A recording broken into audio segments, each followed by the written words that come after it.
The Word of God is alive and powerful, sharper than any two-edged sword, piercing even to the dividing asunder of the soul and spirit, and of the joints and the marrow, and is a critic of the thoughts and intents of the heart.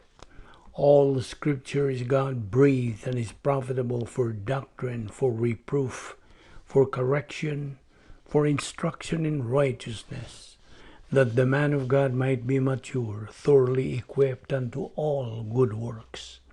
Study to show thyself approved unto God, a workman that needeth not to be ashamed, rightly dividing the word of truth. He who hears my word and believes in him who sent me has everlasting life, and shall not come into judgment, but is passed from death to life. That is in John 5:24. In 2 Corinthians 8:9, for ye know the grace of our Lord Jesus Christ, that though he was rich, yet for your sakes he became poor, that ye through his poverty might be rich. 2 Corinthians 5:17, therefore if anyone is in Christ, he is a new creation. The old has gone, the new has come. Verse 18, all this is from God, who reconciled us to himself through Christ, and gave us the ministry of reconciliation. Verse 19, that God was reconciling the world to himself in Christ, not counting men's sins against them, and he has committed to us the message of reconciliation. Verse 20, we are therefore Christ's ambassadors, as though God were making his appeal through us. We implore you on Christ's behalf, be reconciled to God. Verse 21, God made him, the Lord Jesus Christ, who had no sin, to be sin for us, so that in him we might become the righteousness of God. In preparation for our study of the Word of God today, the next few moments will be devoted to silent prayer, the objective of which is to make sure that we are all filled with the Holy Spirit as we approach the Word of God. So, silent prayer gives you the privacy of the priesthood and makes the option of rebound possible if necessary. But for you unbeliever, the issue you are facing is not rebound, but by faith in Christ. Believe on the Lord Jesus Christ, and thou shalt be saved. Therefore, let us pray.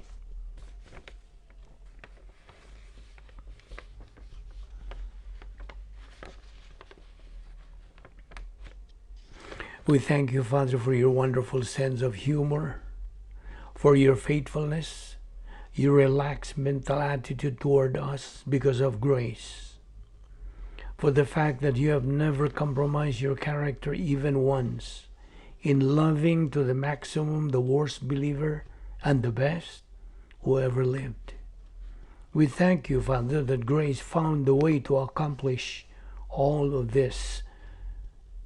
As we continue to study this great grace gift from Jesus Christ, may God the Holy Spirit enlighten us, for we ask it in Christ's name. Amen. Welcome everyone to our daily Bible study through the YouTube of the Vic Balbido Evangelistic Ministry, and we are still concentrating on the topic, the great power experiment, and I guess we will be able to finish this today. Okay, so to finish this off, as a review, by the way, the question is, what is God the Father's purpose in indwelling us? And we had the answer first. It is related to the glorification of the protocol plan of God for the church age. And second, it is a guarantee of his personal ministry to you as a believer, both in time and in the eternal future. And the third reason or answer is, it is part of the mystery age doctrines. Now, what is God the Son's purpose in indwelling us? Well, I've given you a couple of verses to take this up in John 14:20, John 20:22, Romans 8:10, Galatians 2:20, 1 John 2:24.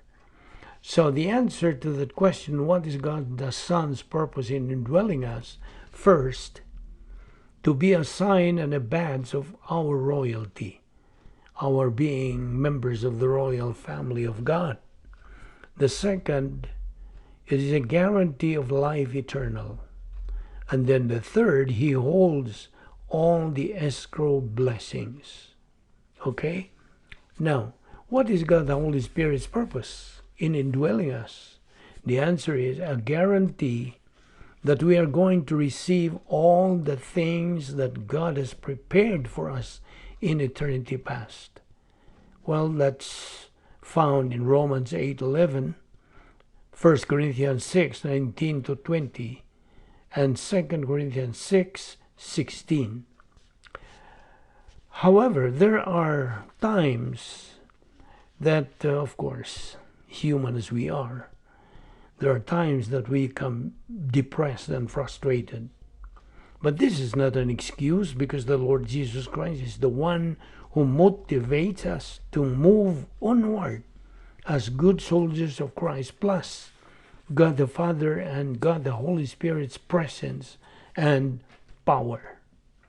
It is our spiritual life that motivates us to be alive, to be energetic, to be enlivened. The Lord Jesus Christ indwelling us is the greatest of all relationships. It is not the things around us that motivate us, but the Lord Jesus Christ's divine power. We say our body is a temple of the Holy Spirit. We don't say we are a temple of God the Father, God the Son. Why? The answer is because it is the Holy Spirit who provides a residence of the Lord Jesus Christ as the Shekinah glory, and who provides a guarantee of two categories of Christian modus operandi. Well, number one, filling of the Holy Spirit, tantamount to the Holy Spirit controlling our soul. And the second, walking by means of the Spirit, Galatians 5:16. Now, the Holy Spirit's indwellings or indwelling us guarantees that no demons can indwell a believer's body anymore. They have no chance. Now, let us remember that the great power experiment has been left to us believers through the Lord Jesus Christ's hypostatic union. This power has been divided into three categories: God the Father's omnipotence, God the Son's omnipotence, and God the Holy Spirit's omnipotence. What is the difference between the infilling and indwelling of the Holy Spirit? Well, to clarify all this, because there are believers who still do not understand or don't have any clue the difference between the infilling and the indwelling of the Holy Spirit. Now, infilling, listen, infilling is the status quo of a believer who resides in the operational divine atmosphere. This is temporary, okay? Whereas indwelling is what is going to happen once you believe in Jesus Christ. That's permanent, okay? Infilling is synonymous to the control of the Holy Spirit. This is an experience in our everyday life. Whereas indwelling is not an experience, not progressive, and it cannot be improved.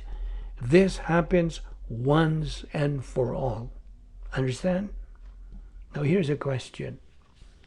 Why is the infilling happens in every believer's soul? Well, the issue of the old sin nature is in your soul, just as the Holy Spirit's issue is in your soul. It all depends on the real issue, which is in our volition. So that if there are problems in your life, evaluate your soul. Ask yourself, what part of my volition did I use? Positive or negative, Paul? If you are negative to the Holy Spirit's control, then you are quenching the Holy Spirit. If you are positive, you're inside the operational divine dynasphere, and you are listening to the teaching of doctrine. It would be useless and in vain if you are not inside the operational divine dynasphere. Therefore, there is a need to follow the proper procedure or protocol by first of all rebounding. That's the first problem-solving device, remember? Remember that the Holy Spirit will never get out of your body anymore after you have believed in Jesus Christ as Savior. No sin can drive away the Holy Spirit from your body. Thus, try to ponder on what God has done to your life after you became a believer. The indwelling of the Holy Spirit, of the Lord Jesus Christ in our bodies is perpetual status, not related to our experience. I'll repeat that. The indwelling of the Lord Jesus Christ in our bodies is perpetual status, not related to our experience. The glorification of the Lord Jesus Christ in our bodies is the ultimate experience of the protocol plan of God, maximum glorification of God. The Lord Jesus Christ resides in our bodies, no question about it. But the question is He at home in our bodies? Philippians 1:20 says, Christ being glorified in our body. A believer has to attain the area of spiritual adulthood in order to make the Lord Jesus Christ real, and He will be at home in our bodies because we are spiritual. Now, there are two general objectives of every believer. Number one is to glorify God using His power, maximum glorification. And number two, to become an invisible hero by growing in grace and in the knowledge of our Lord and Savior Jesus Christ, 2 Peter 3:18, and following God's protocol plan. Now, invisible heroes are winner believers. Thus, they glorify God to the maximum.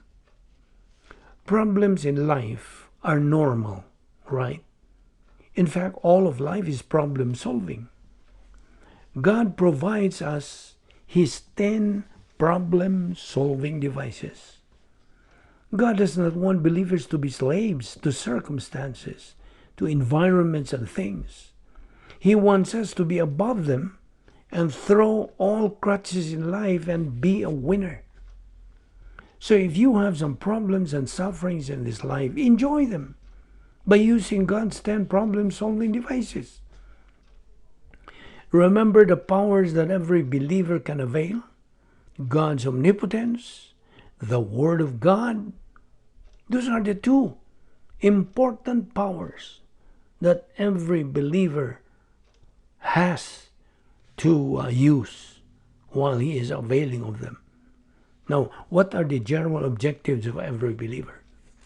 Number one, to execute the protocol plan of God, thus glorifying God. Number two, to utilize all divine assets and reach the spiritual maturity stage, thus become invisible heroes. Using the 10 problem-solving devices, this will result to develop personal sense of destiny. Furthermore, this will result to conquering and suppressing fear. Conclusion to Great Power Experiment. We are living in this age of the church, at the same time the age of equal privileges and equal opportunities, at the same time the age of apostasy. We are provided by God this very power that we learned from the doctrine of the great power experiment. Remember, we are mandated to reach the stage of pleroma, a life beyond gnosis, and become invisible heroes, the stage where we glorify God to the maximum. Now take note of the protocol plan of God, which we believers are to execute while we are in phase 2 of God's plan. Let us remember to be doers of the word, not only hearers, because to be only hearers is to be loser believers, while to be doers of the word is to be winner believers. It's a matter of choice. God respects your volition. Remember that. We believers are expected to follow the precisely correct procedure, which is the protocol plan of God in our Christian life. Again, spiritual life is different from the Christian life. The Christian way of life is a unique, supernatural way of life, and as such, it requires a supernatural way of execution. Believers who persevere and endure in putting things first, meaning right priority, surely tend to become winner believers.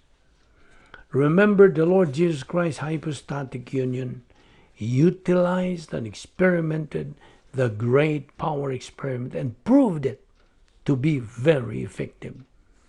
And this power is available now to every believer. I repeat, this power is available now to every believer. You may have it or not. It is a matter of choice. Here we end our study of the doctrine of the great power experiment. Let us pray. With your heads bowed and eyes closed, let us spend the closing moments of our Bible study today describing salvation, describing that which the unbeliever does not have or is not aware of.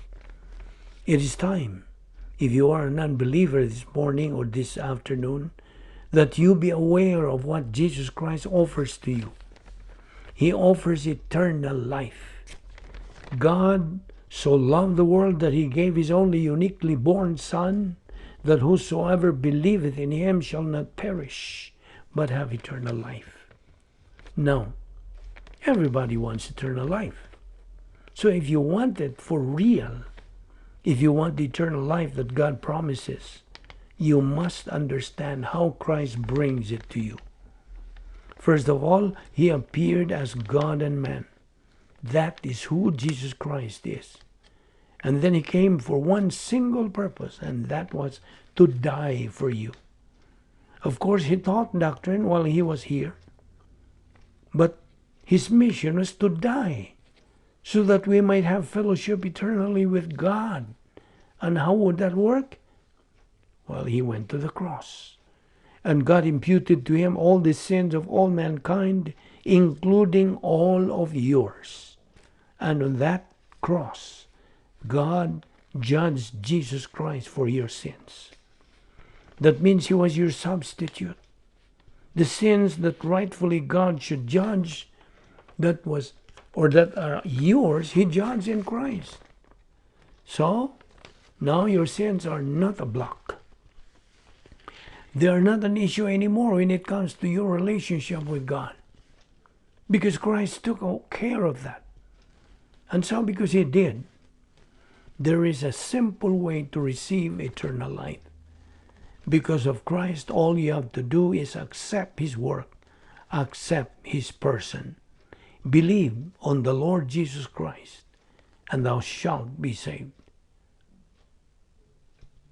And now, Father, we thank you for the clarity of who we are and what we must be, what you require of us, and we pray that as we continue in our temporary life here on earth, we will keep in touch with your word, your authorities, never forsaking or leaving them, and never becoming anything less than salt that is a savor. We ask all this in Christ's name. Amen.